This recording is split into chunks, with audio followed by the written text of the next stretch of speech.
एका आयताकृती बागेची रुंदी लांबीच्या 4/7 पट आहे. जर त्या बागेसभोवती तारेचे 4 पदरी कुंपण घालण्यास 18 रुपये प्रति मीटर प्रमाणे एकूण 39,600 रुपये खर्च आल्यास त्या बागेची लांबी किती? इथं लांबी हे टार्गेट हे लक्षात घ्यायचं आहे. तर मग आता या ठिकाणी जे आसन कुंपण आसन ते कशामध्ये घालत असतात? परिमितीमध्ये असतात. मग गोलमध्ये असो का चौकोनामध्ये असो हे आपण लक्षात घ्यायचं आहे. तर मग सांगा आयताची परिमिती म्हणजे काय?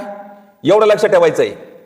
तर मग आता परिमिती म्हणजे काय? 2 कंसात लांबी अधिक रुंदी, हे तर आपल्याला माहिती आहे. परिमिती म्हणजेच काय? 2 कंसात लांबी अधिक रुंदी. फक्त समजण्यासाठी या ठिकाणी लिहित आहे.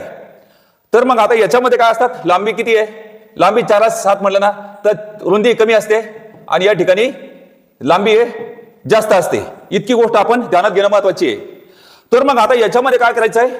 जे समजा आपला मामला असेल पैशाचा, तर हा सगळं या ठिकाणी काय होतं? हे जे बागेभोवती तारेचे कुंपण असन हे परिमितीमध्ये असतं. तर मग आता इथं काय करायचं? मोठी रक्कम जी आहे 39,600 वर ठेवायची.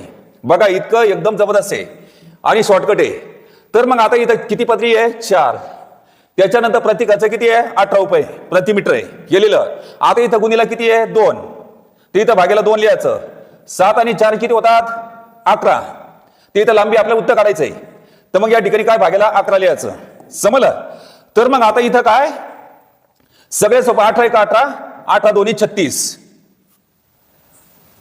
राहिले 3, 18 2 36. उचलायचे 2 शून्य जसे तसे लिहायचे. आता इथं 11 2 22 करा. 2 आणि 11चं काम संपलंय. 22 1 22, 22 1 22. उचला 2 शून्य जसे तसे लिहायचे. आता 4 आणि 100 कोणत्या पाहिजे? 4 4 1 4 4 25 100. मग आता या ठिकाणी जे 25 आले तर हा काय आला? 1 वाटा आला. काय आला? 1 वाटा आला. तर मग आता या ठिकाणी लांबीचे वाटे किती आहे? 7. तर मग आता इथं लांबी काढायची म्हणून या ठिकाणी काय करायचं? 25 गुणीला 7 करायचं. आणि 25 7 किती? 175. ते 175 मीटर ही काय आहे? लांबी आहे. तर पर्याय क्रमांक 3. गणित आपल्याला चांगल्या प्रकारे समजलं असेल.